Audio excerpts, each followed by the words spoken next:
escucháis? ¿Sí? Vale, hola, buenos días a todos. Quería daros las gracias por haber venido, por haber madrugado tanto, además un domingo por la mañana, con la cantidad de cosas que se pueden hacer que estéis aquí, os lo agradezco mucho. Y bueno, por otro lado también es cierto que es un día un poco agridulce. Yo voy a hablar de un tema que es delicado y un tema además que, bueno, de lo que ha ocurrido estos días en París, que además hablando del alma lo han hecho realmente unos desalmados, ¿no? Como podéis imaginaros.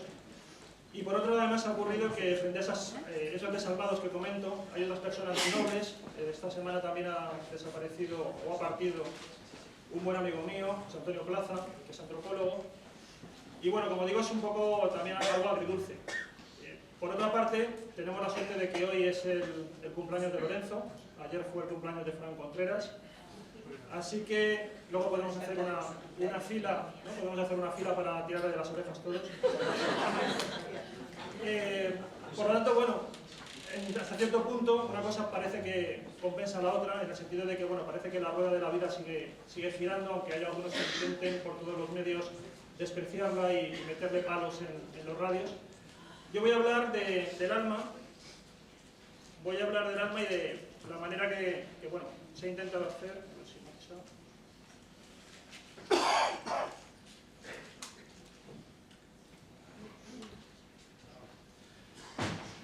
Voy a hablar del alma y de los intentos que se han hecho, por lo menos los más audaces, por tratar de demostrar que existen de una manera objetiva. Lo primero que tendríamos que preguntarnos es ¿qué es el alma? Esto que os voy a contar es un trabajo que, bueno, espero que hacia el verano esté ya todo cubierto y se va a expresar en 2 libros seguramente, si todo va bien. He fundido un poco los 2 trabajos en esta charla, entonces me voy a centrar solamente en algunos casos que serían los más importantes. Y lo primero de todo sería preguntarnos qué es el alma, ¿no? Porque si queremos buscar algo, primero tendremos que ser capaces de definirlo como objeto de estudio. Y es algo complicado. Yo diría desde el punto de vista histórico que el alma, una primera definición, una primera aproximación a ella, sería pensar que estamos ante un producto cultural. ¿Esto qué quiere decir? Bueno, pues que dependiendo un poco de la cultura, dependiendo del tiempo, del momento histórico, el alma no siempre ha sido igual. Es más, ha habido una época en la historia de la humanidad que la gente pensaba que no teníamos alma. Esto, por lo tanto, nos tiene que poner un poco en guardia a la hora de pensar que estamos ante una realidad por sí misma demasiado objetiva. Entonces, lo primero que podríamos decir es, como tenéis aquí, que el alma es ese producto cultural y podríamos pensar si estamos ante un alma única, ante ningún alma o ante muchas almas. Hay buena parte de la población en el mundo que cree que realmente no tenemos alma. Ahí os pongo un titular reciente, esto es una encuesta que hizo Gallup en abril, que señalaba que España era el 5º país del mundo con mayor número de ateos. Es cierto que el ateísmo no tiene por qué conllevar necesariamente que la gente no crea ni más allá, pero bueno, suele haber una relación bastante directa entre personas que no creen en la existencia de Dios y que a la vez no creen que, por lo tanto, que hay una vida después de la muerte. Aunque yo digo que no siempre van de la mano una cosa y la otra. Ahí tenéis también una foto del cementerio civil, de una lápida que hay un sepulcro que hay en el cementerio civil de Madrid, donde tenéis la tumba de un ateo, en la cual pone nada hay después de la muerte. Por lo tanto, yo digo que dependiendo de la sociedad en la que vivamos, dependemos también del momento histórico, el alma puede o no puede existir. Si nos metemos un poco en nuestro contexto, en el mundo judeocristiano, que también deriva un poco del mundo grecorromano, y si preguntamos a la mayoría de las personas que qué entiende por el alma, aunque no crea en ella, pero qué entiende por el alma, en la sociedad occidental normalmente lo que pensamos es que solamente tenemos un alma. Luego podemos discutir un poco qué forma tiene ese alma. Si es un alma que sea exactamente igual, como tenéis un poco en la imagen inferior de la diapositiva, si es exactamente una especie de calco de nuestro cuerpo, una especie de calco invisible o inmaterial, o que a lo mejor determinadas personas no somos capaces de verla directamente y otras personas sí, dependiendo un poco del grado de hipersensibilidad que tengan. O bien hay quien pensaría que a lo mejor el alma es más bien una especie de filamento extraño, una especie de objeto o de sustancia nebulosa que fluye, que no tiene una forma determinada, que sería un poco lo que podemos tener en la diapositiva superior. Pero lo cierto es que incluso dentro de nuestra sociedad, donde tenemos este concepto, ya digo, independientemente de que creamos o que no creamos en el alma, independientemente de eso, es cierto que nuestra sociedad no siempre ha creído la misma forma de entender el alma. Como digo, las raíces en las que nosotros nos movemos del mundo occidente tienen 2 pilares fundamentales, uno sería el judeocristianismo y otro sería el mundo grecorromano. Bueno, pues en estas sociedades no siempre el alma se ha entendido igual. Si aquí tenéis una imagen que es la del profeta Elías, que seguramente muchos pensaréis o lo habréis escuchado, la historia en la cual el profeta Elías, seguro aparece en la Biblia, fue capturado por un carro divino y desapareció, se marchó a los cielos. Esta es una historia que para muchos es una especie como de la primera abducción, sería la aparición de un ovni que se ha llevado al profeta Elías. Bueno, desde el punto de vista de la exégesis bíblica y desde el punto de vista del análisis histórico, ahí no hace falta echar mano de los ovnis. Lo que se piensa simplemente es que en aquella época no existía el concepto de inmortalidad. Los judíos todavía no manejaban el concepto de alma. Entonces, si tú te querías llevar de la tierra a una persona muy excepcional, para de esa manera ponerla en valor, para de esa manera, digamos que darle mayor relevancia y considerarle que era una persona realmente muy digna, y entonces tampoco existía el concepto de santidad, la mejor manera que había para hacer eso era que viniera el propio Yahvé o enviara un carro y se lo llevara. Esa es la explicación exegética, prescindiendo de cualquier contenido ufológico. Por lo tanto, en aquella época el judaísmo no entendía del alma, no entendía el concepto de inmortalidad. En el mundo griego ocurre lo mismo. En el mundo griego, al principio, tampoco existía el concepto de alma que hoy tenemos.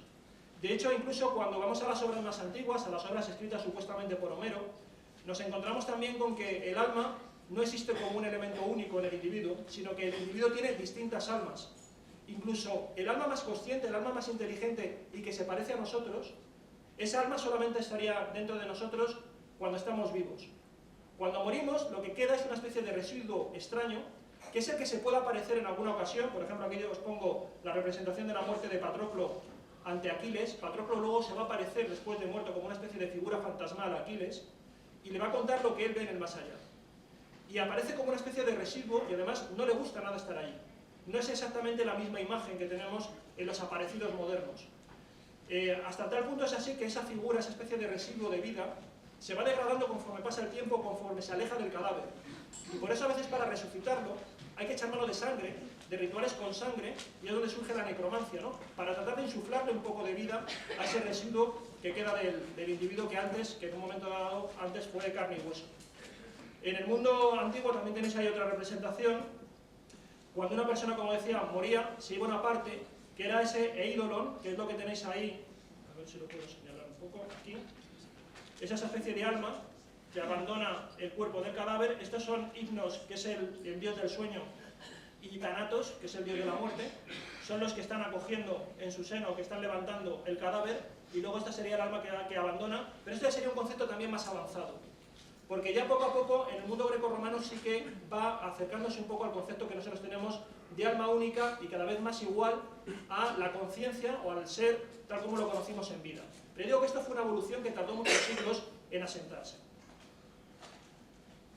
Y luego tenemos que dentro incluso de nuestro mundo, si nos salimos un poco del ombligo en el que vivimos y que siempre pecamos un poco de eurocentrismo, y miramos qué es lo que piensan nuestras culturas, nos daremos cuenta que nuestro concepto de alma tampoco es tan universal como parece. Hay gran parte de la población en nuestro planeta que piensa de una manera distinta. Por ejemplo, hay pueblos primitivos que consideran que el alma solamente la tienen los hombres y no la tienen las mujeres. Hay otros que piensan que es justo lo contrario, que son las mujeres las que tienen alma y los hombres no. En Groenlandia, por ejemplo, existía la creencia de que solamente las mujeres que morían durante el parto tenían alma y disfrutaban de la otra vida. Y luego tenéis aquí otra cultura muy interesante, que son los Hmong, que estos piensan directamente que realmente el ser humano es una especie de lugar en el que conviven diversas almas, y cuando nos morimos, las almas se marchan y regresan a su mundo. O sea que realmente la verdadera vida sería la vida que tienen las almas. Solamente en un pequeño fragmento del tiempo están en nuestro cuerpo depositadas y ya cuando nosotros morimos desaparecen. Por lo tanto, yo digo que hay muchos conceptos diferentes y en principio no tenemos por qué pensar que unos son mejores que otros. A lo mejor el hecho de que haya triunfado, y si conocéis un poco la historia, por ejemplo, del cristianismo o la historia de Occidente, el hecho de que hayan triunfado determinadas ideas seguramente tiene mucho más que ver con cuestiones de poder, de quién es el que mandaba y consigue imponer sus ideas, que realmente con que haya una objetividad, ¿no? Hay un trasfondo real en esta idea. Por lo tanto, nos encontramos con algo que es verdaderamente complicado, ¿no? ¿Cómo vamos a tratar de buscar el alma si realmente no sabemos con exactitud qué es lo que es? Y en principio no tenemos por qué poner unas ideas por encima de las otras. Bueno, lo que es cierto es que pensamos que el alma es fundamentalmente algo que nos sobrevive cuando morimos. Y para eso, aparte de lo que son esas tradiciones históricas o esas tradiciones antropológicas, lo que tenemos es la voluntad de intentar hacer un esfuerzo científico por acceder a ese conocimiento, ¿no? Acceder a ese objeto de estudio.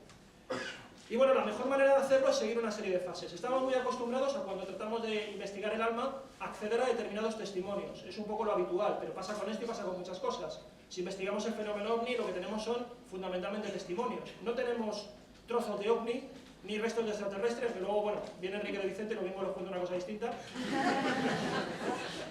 Pero en principio es bastante poco probable que lo tengamos, o por lo menos que sea público, ¿no? Vamos a dejarlo ahí. Entonces lo interesante sería intentar pasar de los testimonios subjetivos a lo que sería superar esos testimonios subjetivos y pasar por tanto de lo que es habitualmente una experiencia a intentar crear experimentos, que es una cosa radicalmente distinta y que a veces se confunde. Una experiencia no es lo mismo que un experimento. La experiencia siempre es algo privado, es algo subjetivo y que le vale a quien lo ha vivido. El experimento es algo que pretende generar conocimiento público, y eso es fundamental porque es un conocimiento compartido, es un conocimiento que va a perdurar en el tiempo. Por eso la ciencia hace experimentos, no busca experiencias, o trata de transformar las experiencias en experimentos. Solamente así es cuando vamos a intentar atrapar alguna cualidad por lo menos del alma. ¿Y cómo vamos a buscar esa cualidad? ¿Qué podemos hacer? Bueno, pues intentar, si no podemos acceder a toda el alma en sí, vamos a intentar por lo menos acceder a alguna de sus cualidades. Cuando nosotros recopilamos un montón de testimonios acerca de personas que dicen haber estado en contacto con difuntos, o que de alguna manera se han puesto en contacto con seres del más allá que en algún momento dado desencarnaron, siempre nos cuentan que, bueno, el alma puede tener una serie de características, ¿no? Por los efectos que tradicionalmente se le suponen. Y esas características serían que de alguna manera tiene un idioma, cuando nos encontramos que a través de la Ouija el alma es capaz de hablar por letras, o a través de las psicofonías, o a través de la transcomunicación. A veces también se ha intentado retratar la imagen por diferentes vías, porque es cierto que muchos dicen ver esa alma, ese difunto, incluso capturarla a través de la fotografía. En algunas ocasiones también pensamos que el alma es capaz de interactuar con objetos, luego debe tener masa, y si tiene masa seguramente tenga peso. Y también muchas veces llegan los difuntos desde el más allá y nos cuentan cosas que tienen que hacer, o digamos así, voluntades que no han llegado a cumplir en vida, y por lo tanto es necesario que nosotros tengamos que completar ese deseo. Luego entonces quiere decir que las almas recuerdan cosas, luego podrían tener memoria. Y por último, es cierto que también, dado que como comentaba, el alma a veces se la ve, pues seguramente tenga algún tipo de sustancia. Bueno, esto es el panorama que voy a desarrollar en los libros que os comento, que espero que salgan hacia el verano. Aquí solamente me voy a centrar en algunos casos de cómo ha habido determinados experimentos muy variados, podríamos hablar de una ciencia más depurada a una ciencia muy popular, pero que sí que intentaban captar de manera objetiva, al margen del testimonio, alguna de estas cualidades. Bueno, lo primero que vamos a hablar es del peso del alma. Pues seguro que muchos habéis oído hablar de que el alma pesa 21 gramos y cosas por el estilo. Vamos a ver un poco ese experimento, realmente si se hizo, no se hizo y en qué condiciones se hizo. Es cierto que ya dentro de nuestra propia cultura tenemos una idea de que el alma tiene peso. Aquí os pongo 3 referencias del mundo cristiano, del mundo egipcio y del mundo griego, donde de alguna manera se pesa el alma. No es exactamente igual en todas las culturas, habría que matizar. Por ejemplo, en el caso del mundo cristiano, ya tienes una ilustración románica, lo que se hace es que se pesa el alma y empieza a pesarse un poco los pecados del difunto. Por eso tenéis en la balanza la figura del demonio y la figura de un hombre que está rezando, y entonces sería un poco ver las cosas buenas que ha realizado frente a las cosas malas que ha realizado en vida. En la parte superior tenéis una ilustración egipcia, donde también se puede ver, un poco más pequeño aquí, tenéis también una balanza, tenéis aquí al difunto que es llevado de la mano por Anubis, que es un poco el guía en el ultramundo, y ahí lo que se hace es que se le va pesando, si no me equivoco, era el corazón frente a la pluma de la justicia. Y luego ya se le representa frente al Dios, se le lleva ante el trono de Dios, ¿no? El difunto. Esto es como una especie de viñeta en la cual se van narrando diferentes fases de ese proceso. Y luego aquí tenéis también otra balanza en el mundo griego, lo que pasa que aquí lo que hacía era pesarse el destino del héroe. Entonces hay matizaciones, no siempre exactamente lo mismo, pero sí que es cierto que tenemos una especie de idea arraigada en que el ser humano, su alma tiene un determinado peso.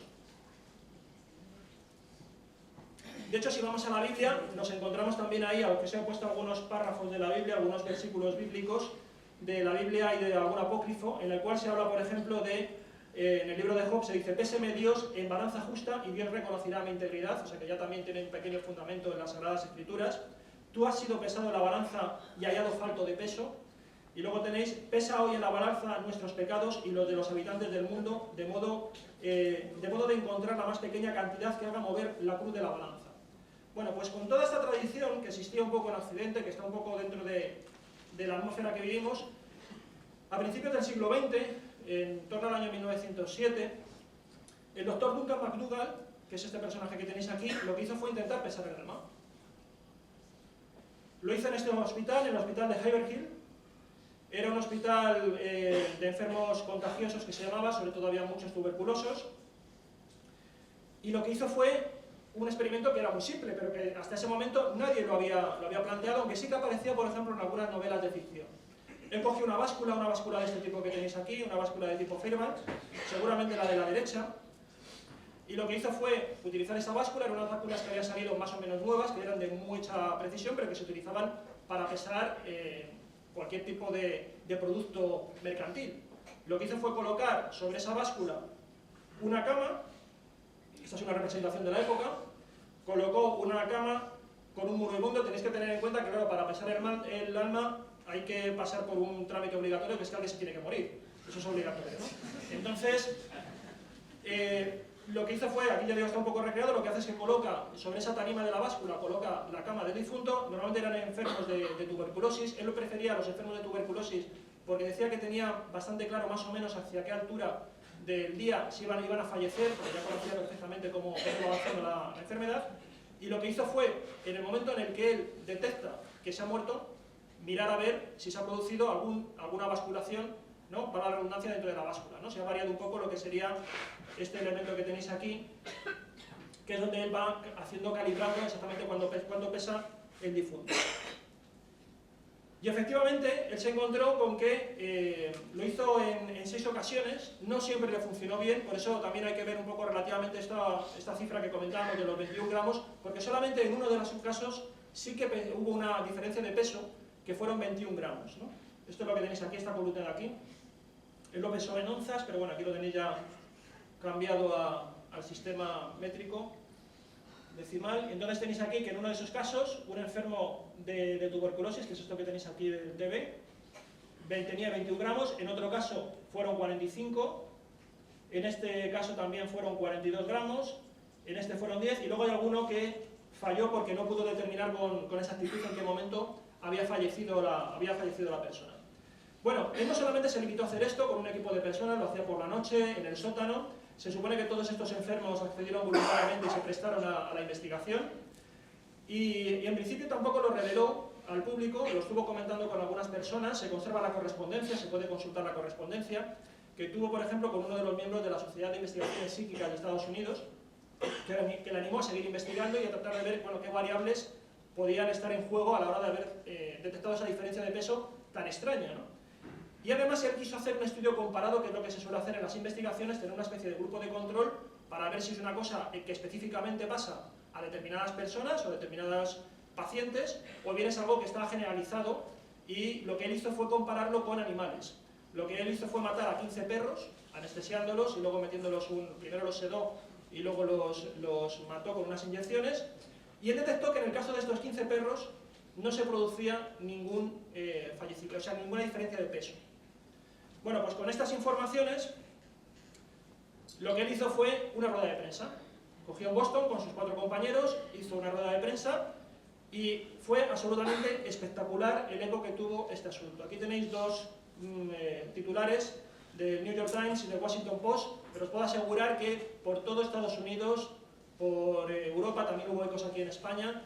Este experimento salió a la luz, hubo muchísimos comentarios. Aquí, por ejemplo, se decía que, bueno, que los científicos pensaban que el alma tenía peso. Al mismo tiempo, en el titular que tenéis a la derecha, más o menos viene a decir que los animales carecen de alma. Fue un poco la primera conclusión. Y el revuelo mediático fue absolutamente brutal. Naturalmente salieron religiosos de todo signo y condición a hablar del tema. Para algunos era maravilloso, porque sería la manera en la cual la gente se podría convertir a la religión sin ningún problema, porque realmente ahora había algo objetivo que demostraba que existía la vida en el más allá, o que teníamos ahí una especie de entidad. que nos abandonaba cuando moríamos y por lo tanto todo lo que muchos pensaban que la religión era pura entelequia, pues ahora ya teníamos un argumento científico que apoyaba que era todo lo contrario, que realmente existía un fundamento. Había otros que decían todo lo contrario, que decían que realmente esto era una ficción y que incluso si el alma tenía peso, entonces sería atraída por la gravedad. Y si estaba atraída por la gravedad, ¿cómo iba a viajar al cielo? Entonces todo esto generaba bastantes problemas. Hubo también científicos del nivel de Tesla que se pronunciaron al respecto, que fueron muy críticos, que empezaron a decir que realmente aquí lo que había habido era problemas de fiabilidad, tanto en la báscula, como por ejemplo, que cuando alguien se muere lo que hace es expulsar todo el aire que tienen los pulmones y de esa manera el aire pesa, y por lo tanto esa diferencia de peso sería lo que marcaría la diferencia, ¿no? Esos 20 y tantos gramos o 40 gramos en el peso del cadáver. Pero sin embargo, McDougall lo que hizo fue ponerse él mismo en la báscula y expirar y respirar, inspirar profundamente para ver si había alguna diferencia de peso. Y no la encontró, o sea que por lo menos se trató también un poco de ver si eso ocurría o no. Entonces le han cambiado hacia una teoría mucho más interesante que hablaba de la cuestión del volumen que había de aire que había en la habitación y de la presión que podía ejercer en el momento en el que el cadáver muriera y se contrajere, por lo tanto lo que estaríamos pesando sería el aire que había en la sala encima de la báscula. Bueno, también se pronunciaron los metapsíquicos, que estaban absolutamente entusiasmados con el experimento, porque en aquella época estaba todo el espiritismo en auge. Por supuesto hubo muchas parodias, decían que por ejemplo cómo se podría pesar el alma de Rockefeller, si Rockefeller no tenía alma, entonces habría que hacer una báscula muy fiable, y de otros muchos políticos. Luego también hubo, como esto se hizo en Boston, pues los de Washington decían que su alma, la gente de Washington, el alma pesaría mucho más que el alma de los de Boston, y así, ¿no? Ya hubo una serie de disputas regionales. Y también hubo, por ejemplo, muchos anuncios, hubo también mucha publicidad, bueno, que trajo básculas que presumían de que eran capaces de pesar el alma, etcétera, etcétera, ¿no?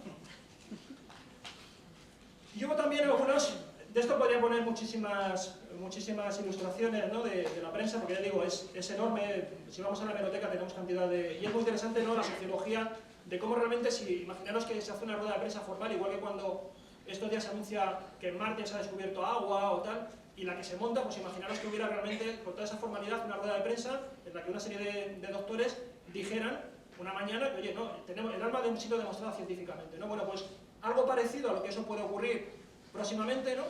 Pues lo tuvimos a principios del siglo XX. Y aquí hay un caso muy interesante, porque puestos a seguir con los experimentos, y como ya digo, tenemos que pasar por el trámite de que alguien se tiene que morir, pues a alguien se le ocurrió la posibilidad de utilizar a los condenados a muerte. Entonces, tanto los que iban a pasar por la horca, como aquellos que iban a pasar por la silla eléctrica. Y de hecho hubo una serie de propuestas en el penal de San Quintín, en un penal también en Ohio, pero es cierto que yo he seguido por lo menos la trayectoria de estas primeras propuestas, y aunque parece que más o menos se concretaron, y ya había también unas determinadas personas que además se decía entonces que era un poco absurdo, porque estaba demostrado que estas personas eran desalmados, por lo tanto no iba a variar nada el peso de la báscula, ¿no? Pero es cierto que yo, por lo menos por lo que he podido indagar, a estos dos candidatos que estaban condenados a muerte, en ninguno de ellos se realizó la ejecución y ninguno de ellos fueron sometidos a ningún experimento, ¿no? Aunque ya digo que se anunció bastante en prensa y es lo que tenéis aquí puesto. Bueno, el experimento de McDougall tuvo mucha polémica, hubo mucho debate en determinadas revistas científicas, además en revistas de primer nivel, pero la cosa quedó ahí porque él nunca llegó a realizar luego más experimentos, ¿no? Hay un problema ético que impedía que realmente esto luego se pudiera llevar a cabo y hasta hoy no se ha repetido. Lo que sí ha ocurrido, y ocurrió también después, fue probar con otros animales. Y aquí, como siempre, echaron mano de los ratones. Aquí tenéis el caso de Twining, que en un primer experimento, además casi coetáneo a cuando salieron las informaciones de McDougall, él creó un diseño experimental también para ver si los ratones tenían alma. Y lo que hizo fue, en un primer intento, demostrar que efectivamente los ratones tenían pérdida de peso. Aquí ya tenemos un problema entre especies. Los perros parece que no, los ratones parece que sí. Lo que ocurrió fue que más adelante volvió a repetir los experimentos y parece que simplemente había sido un problema de metodología, ¿no? Cuando refinó el experimento, encerró a los ratones en unas cámaras de vacío, se demostró que efectivamente lo que estaba pesando era el aire y entonces, en principio, los primeros datos que eran muy reveladores al final quedaron en nada, ¿no? Pero ahora vamos a un experimento mucho más reciente del año 2001.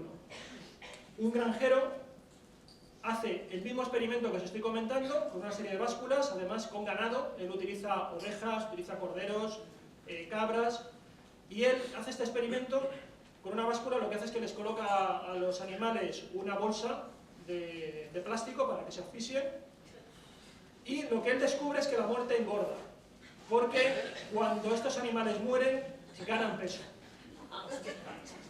No sabemos si en una posesión. Él lo ha presentado en una revista, estos son los datos, y demuestra que durante unos segundos hay una variación de peso, que es esta que tenéis aquí, aproximadamente unos 6 segundos. Hay un aumento de peso muy significativo que puede ir, no sé si lo tengo aquí, sí, de los 18 a los 780 gramos, o sea que hay una basculación importante que no se sabe a qué responde, pero es que es cierto, en el momento de la muerte, cuando ya se ha detenido el corazón, se produce esa variación de peso. Y hasta ahí se ha hecho, porque no se ha vuelto a repetir el experimento, que ha habido algunos intentos, y sobre todo un poco se ha analizado la metodología, pero no sabemos qué pasa justo en ese intervalo en el que la persona muere, ¿no? También es cierto que tenemos muchos problemas, porque hoy en día está muy difícil saber en qué momento alguien fallece, ¿no? Cuándo es la muerte clínica, si estamos hablando de una muerte cerebral, de una muerte que sería, digamos, sanguínea, por así decirlo, cardíaca. Es bastante complicado saber cuándo realmente el cuerpo tiene su último hálito de vida, ¿no? Pero bueno, lo importante es que hay un proceso de reflexión para intentar hacer un experimento de la máxima calidad posible y tratar de atrapar, por lo menos, esta cualidad supuestamente del alma, que es el peso. El último del que yo tengo constancia es también del año 2000 y pico, es teórico, todavía no se ha llevado a la práctica. Lo ha hecho esta persona, Gerard Dahan, que hace un cambio radicalmente distinto a la hora de ver cómo podemos pesar el alma. Y él lo que hace es aplicar los principios de la termodinámica. Él, de hecho, cuando él estaba en el colegio, escuchó a su profesor decir que la energía ni se crea ni se destruye, que solamente se transforma. Si el alma de alguna manera es energía, en algún momento dado cuando morimos, esa energía se va a transformar. Por lo tanto, se va a disipar de alguna manera y sería posible intentar capturarla desde el punto de vista de la termodinámica. Entonces él planteó un experimento teórico, que bueno, lo tenéis aquí un poco el esquema, lo publicó en una revista además de termodinámica. Yo lo que planteaba es un poco esto que os comento, ¿no? La disipación de la energía contenida en un organismo una vez muerto, lo que hace es que puede producir, a su juicio, dos alteraciones. Va a haber una serie de cambios en la radiación electromagnética del cuerpo y también seguramente va a haber un cambio en la masa.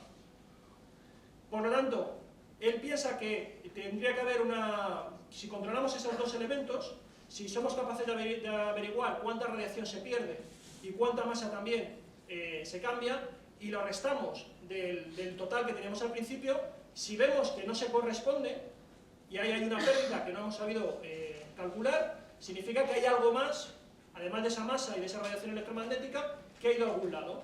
Bueno, entonces él planteó un diseño experimental. Él calculó que además podía hacerse en torno a unos $100.000, fue a pedir incluso subvención a determinadas iglesias, las iglesias le dijeron que no. Y bueno, de momento el experimento está ahí, pendiente de que alguien lo sufrague, ¿no? Además es una de las grandes obsesiones que él ha tenido, porque él incluso fue a estudiar la carrera de ingeniería para tratar de sacar adelante esto que ya había escuchado en su infancia, ¿no? El tratar de dar con un experimento de esta índole. Por lo tanto, bueno, tenemos ese problema pendiente y podemos decir que a día de hoy no sabemos si el alma pesa o no pesa, ¿no? Vamos por otro lado, un clásico, ¿no?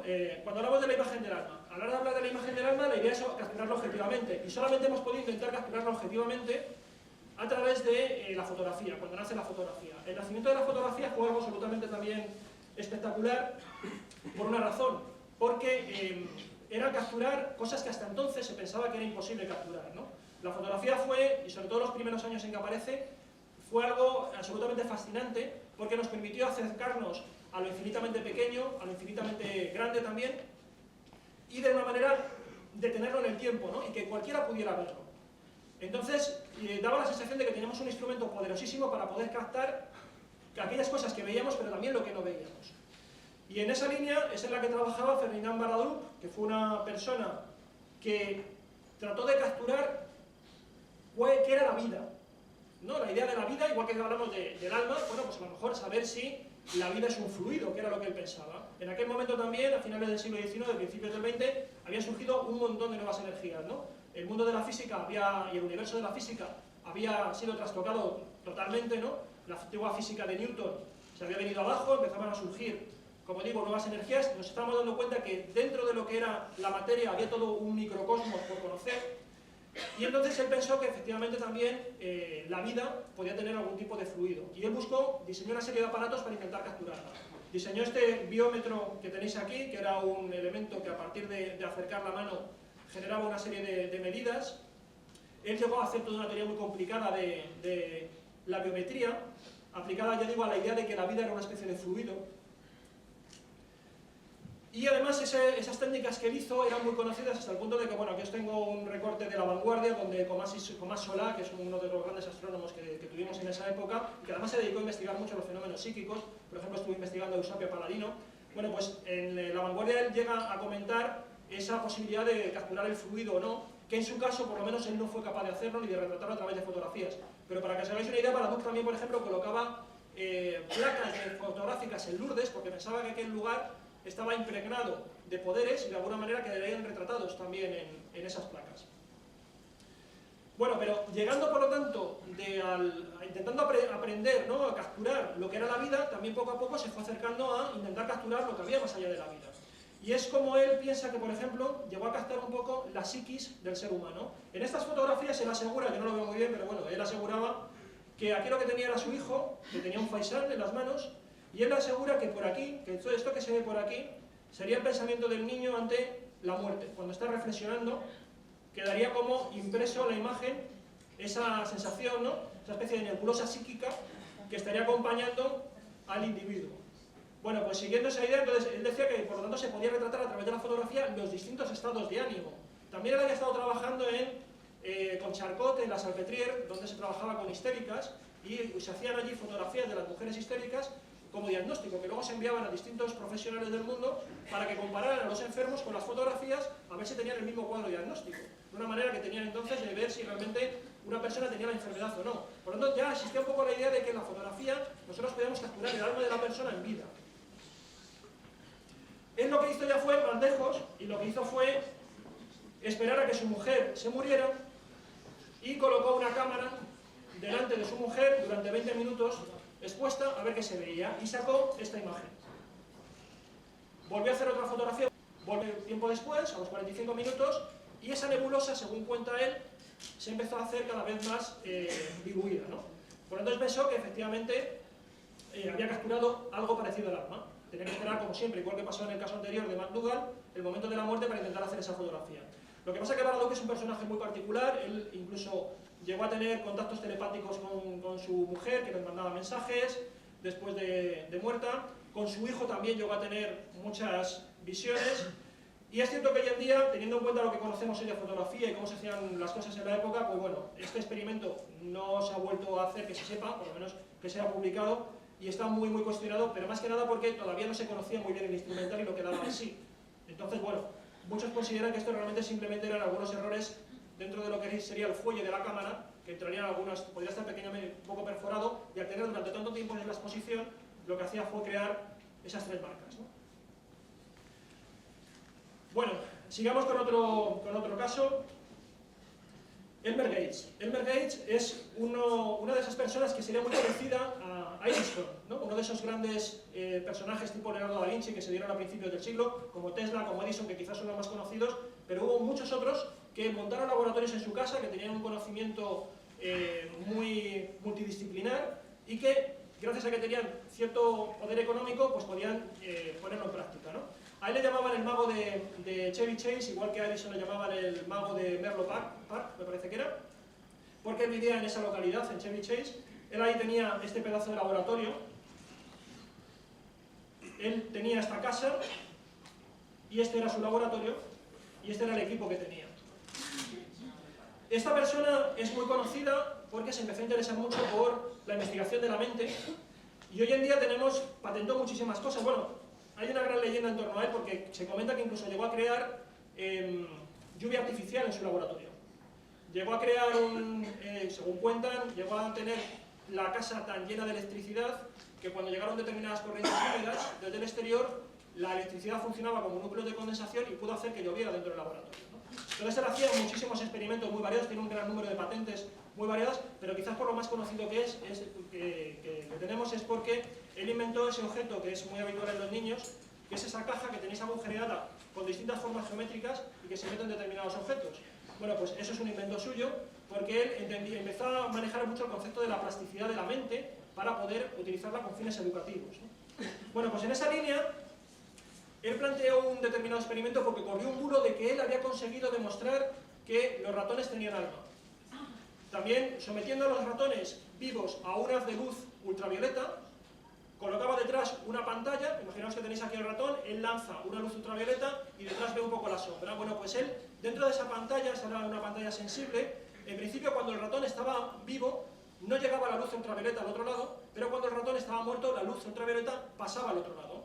Y luego comentaban, en esa noticia que se divulgó mucho por la prensa, que habían visto además cómo había una sombra en paralelo que tenía la misma forma que el ratón, que se iba moviendo y se iba separando de la pantalla. Bueno, él se puso en contacto con varias revistas. Yo aquí lo que tengo es una carta que dirigió al editor de esta revista, donde él comentaba que él lamentaba decir que no tenía experiencia, no tenía evidencia de que eso hubiera ocurrido, y que lo que sí que él había encontrado es una diferencia, no con rayos X ni con luz ultravioleta, sino con ondas eléctricas, de que que las ondas eléctricas sí que pasaban más libremente cuando un organismo estaba muerto que cuando estaba vivo. Pero no había demostrado, ni mucho menos, en contra de lo que ya digo, circula un poco por ahí, que él había encontrado, por ejemplo, esa figura, ¿no? Esa silueta del alma del ratón, pues vagando un poco por ahí por la pantalla. Y lo que él hizo fue plantear un experimento en esa línea, y es lo que tenéis aquí. Bueno, no lo voy a leer, pero bueno, la idea de que realmente, lo interesante de este caso es que él plantea la posibilidad de que el alma pueda estar hecha con partículas subatómicas.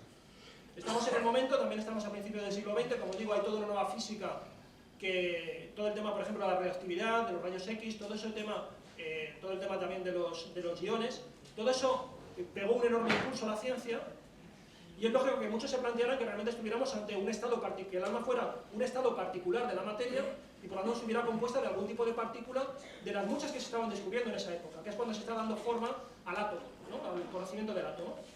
Bueno, pues él simplemente lo plantea, no lo llegó a hacer, por lo menos no consta, aunque él anuncia que seguramente va a hacerlo, desde luego no lo publicó, porque todo lo que es el fondo documental de este investigador se conserva y se puede consultar, y allí no aparece. Pero hay otros que sí que se lo plantearon y que lo trataron de llevar adelante. Aquí tenéis un congreso de estudios psíquicos que se hizo en el año 1901 en Copenhague, y aquí en este congreso se plantea la posibilidad de que realmente el alma sea algo que está, algún tipo de partícula, que esté dentro del espacio que tienen los átomos en la materia. Y es de cómo surge el concepto, el modelo intratómico del alma. Lo hace este autor, que es Carrington, que es uno de los grandes investigadores psíquicos que ha habido en el siglo XX, y él simplemente lo plantea, no lo lleva a hacer, ¿no? Pero simplemente lo plantea como una posibilidad teórica, un poco a rebufo de la nueva física que se estaba realizando entonces. Y es así como surge la idea de el alma ionizada. ¿A partir de qué concepto? Bueno, cuando en aquella época, y hoy en día se sigue utilizando, que hay métodos mucho más sofisticados, existió una manera de poder saber, por ejemplo, detectar partículas, que era un método muy sencillo, que incluso en secundaria, y lo podemos hacer, hay vídeos en YouTube que te enseñan a hacerlo, ¿no? Que es lo que se denomina una cámara de niebla, una cámara de Wilson. Una cámara de niebla es una cosa muy sencilla, es una cámara que tiene vapor de agua, y lo que hace es que cuando tú lanzas partículas subatómicas, ese vapor de agua se ioniza y que genera lo que se llama un núcleo de condensación. Lo que hace es atraer más gotas de agua y se precipitan, y entonces esas gotas de agua quedan como en suspensión. ¿Cuál es el resultado de todo esto? Pues algo parecido a lo que son las estelas de condensación de los aviones. Digo estelas de condensación de los chemtrails, que alguno supongo que sabrá lo de los chemtrails, que son estelas de condensación. Y entonces es un poco la misma idea, es decir, podemos tener el rastro de la partícula subatómica, ¿no? Bueno, pues aquí tenéis algunas fotos de cómo sería esta cámara de niebla. Se genera una serie de vacío, esta es la cámara de niebla, aquí se generan estas condiciones de vacío, se provoca la salida de las partículas subatómicas, y cuando penetran en la cámara de niebla crean estos trazos.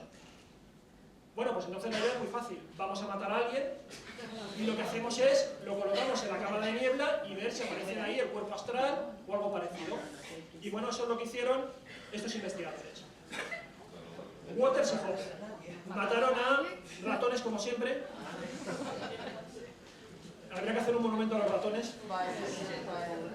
Y lo que hicieron fue, en estos experimentos, Waters lo que hizo fue al principio, empezó a anestesiarlos en gas de cianuro, vio que eso no funcionaba y lo que hizo fue introducir dentro de la cámara de niebla una guillotina, porque así sabía exactamente cuándo moría el ratón.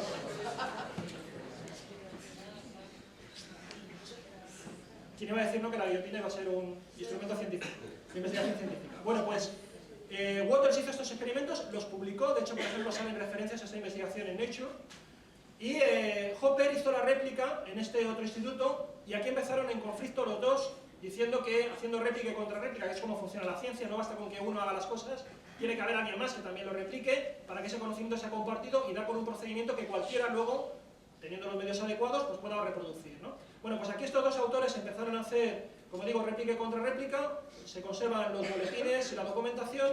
Waters dice que él hizo una serie de fotografías donde se veía una especie también de nebulosa alrededor de los ratones. Hopper repetía los procedimientos y no les salía lo mismo.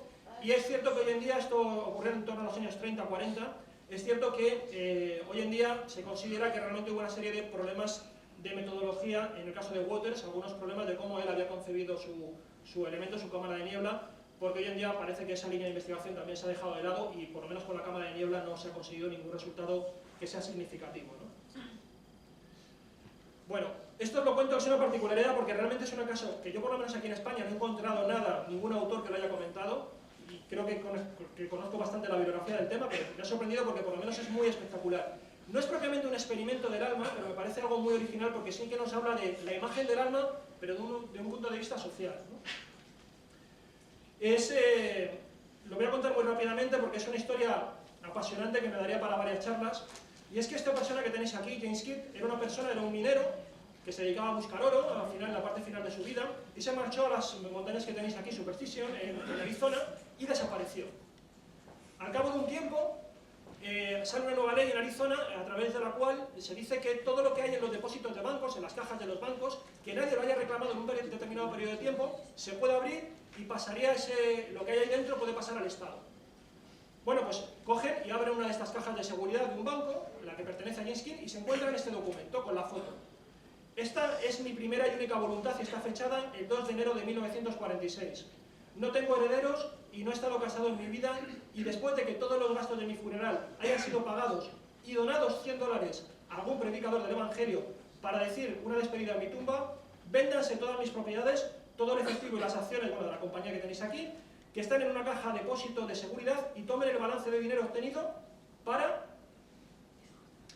aportarlo a una investigación o alguna prueba científica de que el alma sale del cuerpo humano al morir.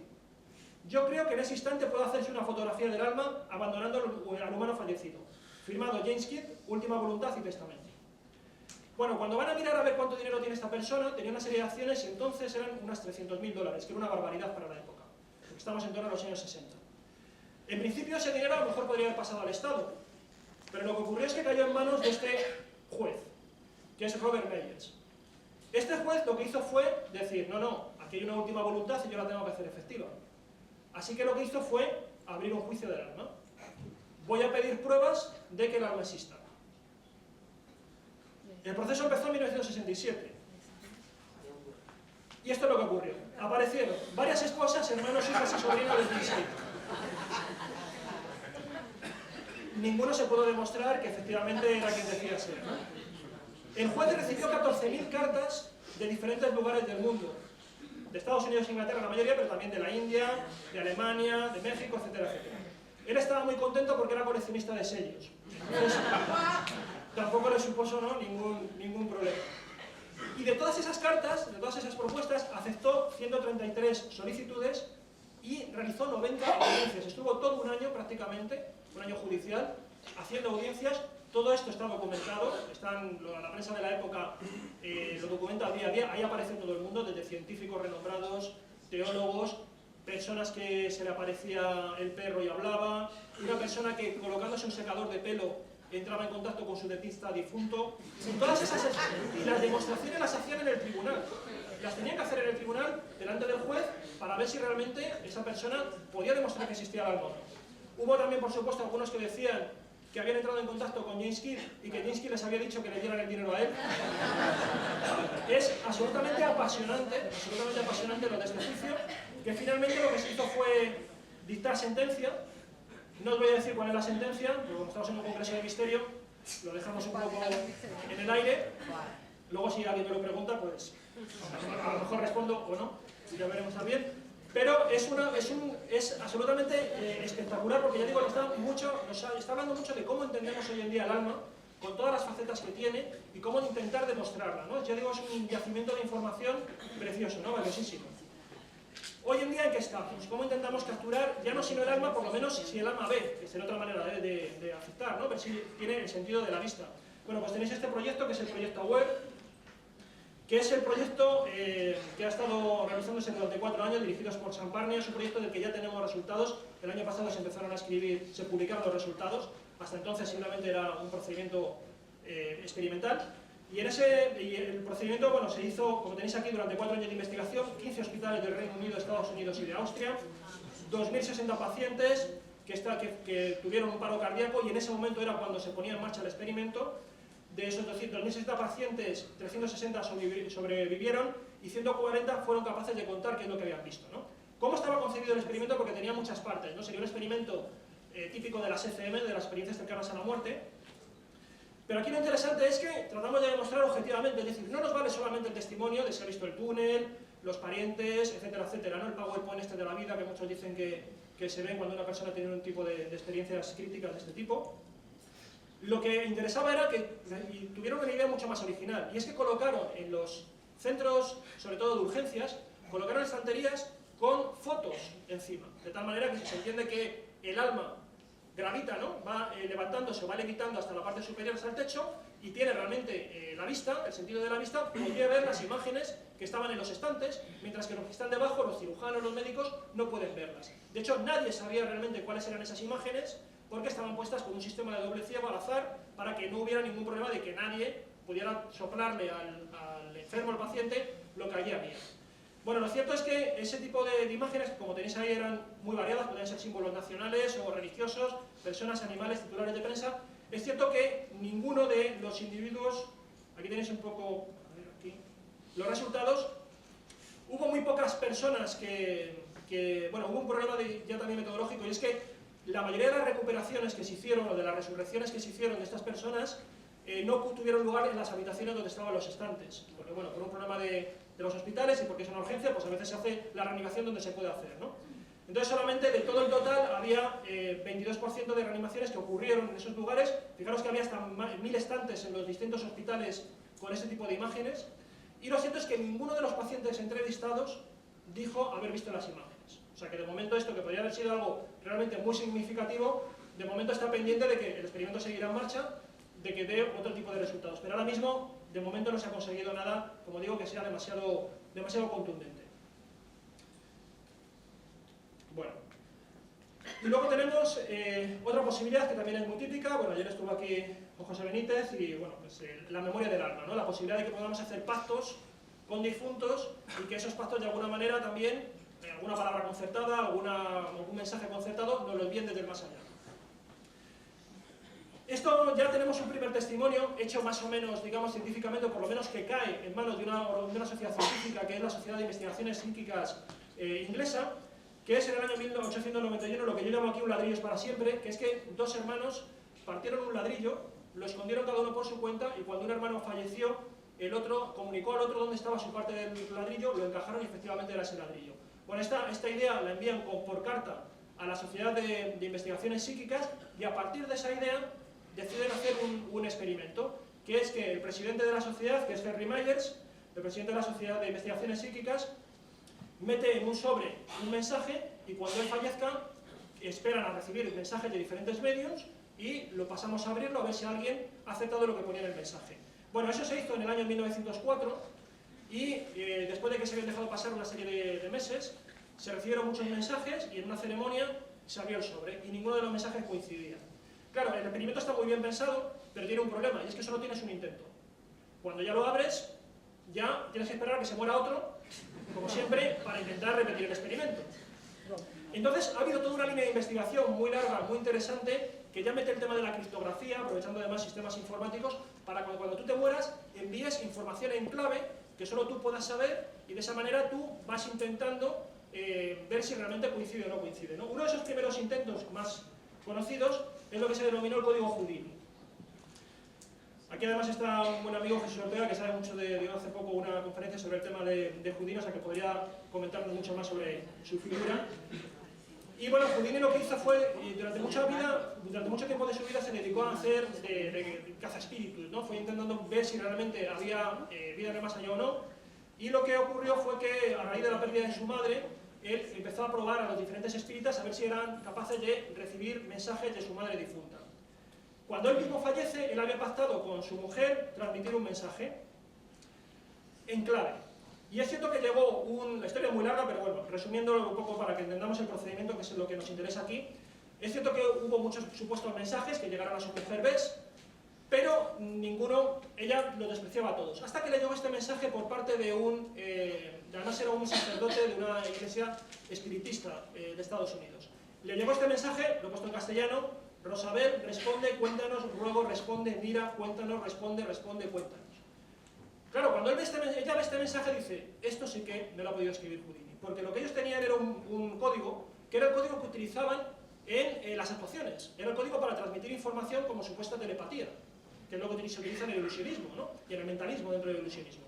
Y era el código que, según tú vas diciendo las palabras como si formaran una frase, lo que estás haciendo es deletrear una palabra o deletrear un mensaje. Entonces aquí tenéis un poco el resumen de cómo es el código.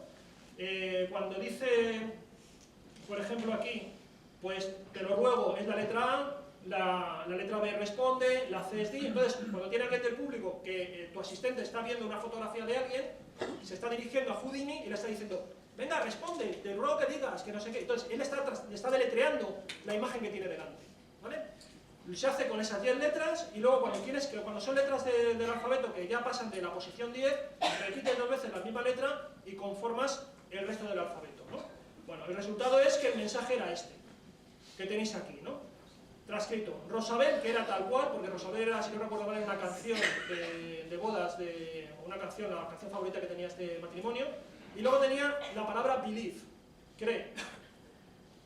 Lo que ocurre es que luego se supo que este código se había transmitido a la prensa, que también la asistente que colaboraba con Houdini lo pudo haber comentado al medium, y por lo tanto todo esto al final quedó en que, aunque al principio los titulares fueran que Houdini creía, los titulares de prensa, al final todo quedó en que en principio no estaba claro, porque, como decimos, una vez que tú sabes el código, el problema que tiene este experimento y la lección que tenemos que extraer, una vez que tú sabes el código, el problema que tienes es que cualquiera puede lanzar mensajes, pero ¿cómo sabes que realmente el mensaje te lo ha mandado alguien del más allá?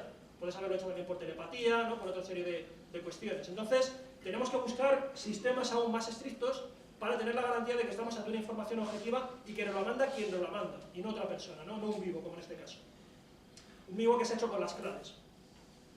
Y aquí es cuando hay muchos experimentos de este tipo, yo digo con criptografía informática, pero hay uno que es el último que está, digamos, en vigor, que es el que planteó Ian Stevenson, que es el investigador que es muy conocido porque ha realizado los mayores trabajos dentro de la universidad sobre el tema de reencarnación, ¿no? Dedicó casi toda su carrera a investigar el caso de la reencarnación. Y aquí lo que él ha planteado es un experimento muy sencillo y que cuando él fallece estamos esperando la respuesta, y es abrir un candado desde el más allá. Es este candado que tenéis aquí. A través del sistema que tenéis ahí puesto, a través de esas letras, lo que él plantea es que alguien mande una frase o una palabra y decodificar esa palabra o esa frase en los números que tenéis aquí. Es decir, si es una frase, podemos ir cogiendo la inicial de cada palabra de la frase y traducirla en letras, y eso nos va a dar una combinación de 6 números, las 6 primeras palabras, nos darán 6 cifras, y con eso podemos abrir el candado. El candado, el único que sabe la combinación del candado es él. He calculado que harían falta como 125.000 intentos al azar para abrir el candado. Y además tiene la ventaja de que este sistema mnemotécnico, frente a otros sistemas criptográficos, que te tienes que aprender una combinación de números y de letras, que es difícil que alguien en el más allá a lo mejor se acuerde, de hecho ya vivos puede ser complicado, pues de esta manera podía guardarse una palabra o directamente una frase sencilla y transmitirla a alguien que además también la entendiera fácilmente. Bueno, lo cierto es que el candado permanece en su departamento, en la Universidad de Virginia, y todavía no está abierto, pero es un nuevo sistema para intentar objetivar, como digo, la memoria del alma. Y que realmente si alguien lo abre, pues daría mucho que pensar, ¿eh? Y ya para terminar, el alma que viene. Si algo podemos extraer un poco de cómo ha ido evolucionando este concepto de alma en los últimos 150 años y cómo lo trata de buscar la ciencia, es que en la medida en que van apareciendo nuevas tecnologías, lo que ocurre es que pensamos que esas tecnologías de alguna manera nos están hablando del alma. Es decir, cuando surge el sonido, surgen las psicofonías. Cuando surge la imagen, podríamos haber hablado también de la psicoimagen, etcétera, etcétera, ¿no? Siempre pensamos que, de alguna manera, esas cualidades se adaptan a la tecnología. Y ahora estamos en el mundo de la informática, en el mundo de Internet. Bueno, el año que viene seguramente esto va a ser muy revolucionario, porque estamos también en la frontera de lo que denominan el transhumanismo. Y ahora mismo hay algunas iniciativas informáticas que nos están hablando del alma de una manera muy particular. Seguramente habéis oído hablar de que se piensa que en algún momento dado la conciencia del ser humano, que es, en principio es un poco la esencia de nuestro yo, la podemos guardar en un pendrive y de esa manera la podemos meter luego en un ordenador, ¿no? Y ahí estaría nuestro yo. Yo creo que esto es un poco equívoco, porque lo que tendrás será un clon de tu conciencia. Tú te mueres y te mueres. Lo que tienes en el pendrive será una copia, igual que cuando nosotros hacemos una copia de un programa de ordenador, no te está llevando el original. Pero bueno, veremos en qué queda un poco el asunto. Lo que sí que os quería comentar es un poco cómo está cambiando un poco la sensibilidad hacia el más allá, ¿no? Esto es una iniciativa que se ha hecho, que es Eternimi, y es algo que ya está en marcha y también hay otras iniciativas parecidas. Lo que comentan aquí es la posibilidad de que, a partir de toda la información que nosotros estamos generando en Internet, nuestros correos, lo que escribimos en Facebook, en Twitter, nuestros blogs, etcétera, etcétera, podamos construir una personalidad virtual a través de un algoritmo informático con el que podamos interactuar. Eso significa que yo puedo chatear conmigo mismo a partir de toda esa información que haya acumulada. Y ese bot que tenéis ahí, ese robot, va a contestar. ¿Para qué quieren hacer esto? Lo quieren no para que yo dialogue conmigo mismo, salvo que sea así muy narcisista, no tendría mucho sentido, ¿no? Lo quieren para que cuando yo fallezca, mis familiares, mis seres queridos, puedan seguir conversando conmigo mismo. Incluso hay un procedimiento más avanzado, que también está en estudio, que tiene la idea de que cuando eso ocurra, cuando tengamos ese algoritmo informático, gracias a que esté conectado a nuestro Facebook, a nuestro blog, es decir, al blog de los vivos, de los parientes y de los seres queridos, de los amigos, puedan irse actualizando ese algoritmo informático con toda la información que nosotros generamos, de tal manera que yo puedo llegar a casa y conectarme al ordenador y mi padre difunto me dice: ¿qué tal te ha ido en el trabajo hoy? Que he visto que has tenido ningún problema. O ¿qué tal te ha ido en el médico? Es decir, que sea un compañero con el que tú se puedes seguir interactuando, ¿no? Con este tipo de personalidades virtuales nos está hablando también de una nueva cuestión, que es hacia dónde avanza lo sobrenatural a través de las redes informáticas. Esto sería una especie de cementerio viviente, donde no solamente te puedes enganchar a seres queridos, también puedes coger un famoso y que le sirva de compañía. Esto es como un Tamagotchi, más elaborado, pero es un Tamagotchi. Y más limpio. Entonces, bueno, pero lo interesante de esto es que todo lo que es el mundo cibernético nos está abriendo un nuevo campo hacia lo sobrenatural que va a cambiar mucho nuestro concepto del alma, ¿no? Así que, bueno, esto sería ya todo. Yo espero que, bueno, os haya gustado un poco este recorrido, ¿no? Por intentar atrapar el alma en el laboratorio. Muchas gracias.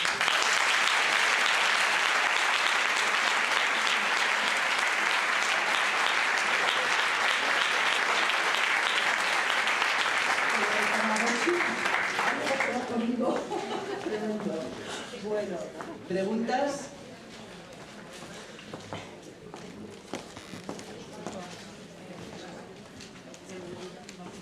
Buenos días.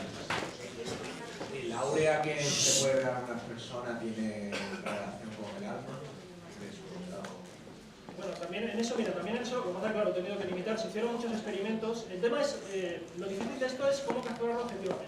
Hay muchas personas que te dicen que ven el aura, hay muchas personas que, por ejemplo, ahora sabemos también por el conocimiento de la mente que tenemos determinados procesos mentales que pueden explicar la percepción del aura y no tendría tanto que ver con lo que estamos diciendo, como por ejemplo la sinestesia, que es un tema de confusión sensitiva que en muchos casos se ha asociado al tema del aura. El tema es lo que te digo, a mí mi gran obsesión de estos temas no es recopilar experiencias, que me parece muy interesante y a partir de las experiencias pueden salir luego buenos procedimientos científicos, sino que a mí mi gran obsesión es cómo intentar objetivarlas. Porque llevamos, la historia de la parapsicología tiene como 150 años, pero vamos recopilando experiencias y seguiremos haciéndolo, pero parece que estamos siempre en el mismo sitio. Es algo parecido a lo que ocurre, por ejemplo, con las visiones de la Virgen. Visiones de la Virgen tenemos desde el siglo IV y seguimos dudando de si la Virgen existe o no. Entonces yo creo que hay que intentar buscar otros caminos. Son caminos más costosos, hay que tener mucha, no sé si imaginación, Y entonces lo que tú me dices del aura, en principio el tema es si el aura está solamente cuando estamos vivos o subsiste después de muerto. Pero para eso alguien se tiene que morir.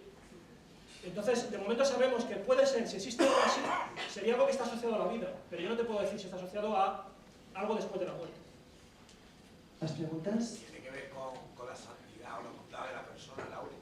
Bueno, hay quienes dicen que sí, que tiene que ver con los estados de ánimo, que son los que te hacen las famosas lecturas del aura y te sacan enfermedades, pero también estados de ánimo, incluso el aura si la tienes más oscura, si eres una persona mala, etcétera, etcétera. Pero el problema de esto es que cuando tú haces experimentos de doble ciego con personas que ven el aura y pones a dos lectores de aura que vean a la misma persona, te hacen lecturas distintas. Entonces, claro, es que siempre estamos igual. O sea, el problema de esto es cuando tú tratas de objetivar, y cuando tratas de objetivar tienes que contrastar y comparar. Y es ahí donde surgen las discrepancias, ¿sabes? ¿Más preguntas?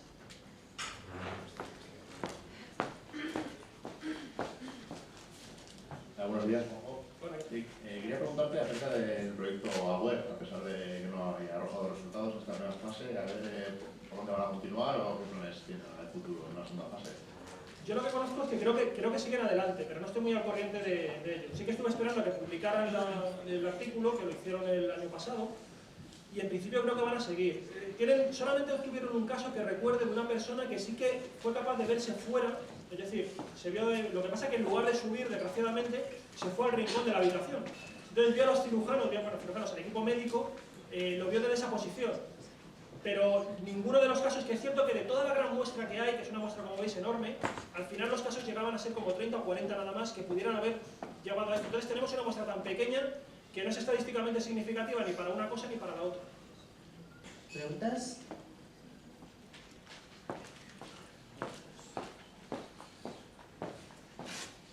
Hola, buenos días. Muchas gracias, me ha encantado. ¿Nos vas a decir la sentencia? ¿El qué? La sentencia. Ah, la sentencia. Vale. No, bueno, lo cuento. Hubo, de hecho, el proceso se alargó mucho porque hubo una serie de réplicas al Tribunal Supremo. Al principio se le entregó a una sociedad científica que estudiaba la mente, que era una sociedad, digamos, de neurociencia. Lo que pasa que reclamaron porque decían que no se ajustaba realmente ese estudio, no se ajustaba realmente a la última voluntad de James Kirk. Entonces ganaron realmente esta apelación al Tribunal Supremo y el juez, el mismo juez Byers, dictó una nueva sentencia y la entregó a una sociedad para psicología americana que gastó los 300.000 euros en investigar experiencias cercanas a la muerte. Presentó resultados en el año, creo que fue en el año 76-77, pero tampoco fueron concluyentes. Hizo una serie de experimentos, que fue en la época también de Moody y todo esto, y bueno, el dinero se invirtió en eso, pero estaría dentro de lo que es, muchos de los estudios que veis por ahí de experiencias cercanas a la muerte fueron patrocinados, no cubiertos por los fondos de James Kirk. Hola, buenos días. Mira, lo primero felicitarte por la exposición y yo te quería preguntar por las psicoimágenes obtenidas por Raudive, si tienen algún tipo de relación con todo esto que estás poniendo. A ver, yo eso lo he dejado un poco fuera porque es una cuestión como que ahora mismo estoy estudiando. Todo el tema, por ejemplo, de psicofonía, de transcomunicación y de psicoimágenes es algo en lo que estoy mirando ahora, ¿no? A mí me interesa también un poco, yo soy fundamentalmente historiador, entonces me interesa mucho cómo evolucionan las creencias, ¿no? Y de momento el problema que tenemos ahí es el problema que te comento de saber si realmente esa imagen procede de un difunto, porque hay muchos que dicen que no, que pueden ser un planeta que hay por ahí, extraterrestres, ser de otras dimensiones. Entonces lo difícil es acotar y saber la procedencia. Por eso yo los experimentos que os he puesto aquí tratan de dejar claro que tú te estás comunicando con un difunto que era una persona que en vida estuvo aquí. No que haya la interferencia, por decirlo así, de un extraterrestre, de seres de otros planos, de un crononauta, etcétera, etcétera. Bueno, pues a continuación Juanjo saldrá fuera para que aquellos que queráis quemar libros podáis hacerlo.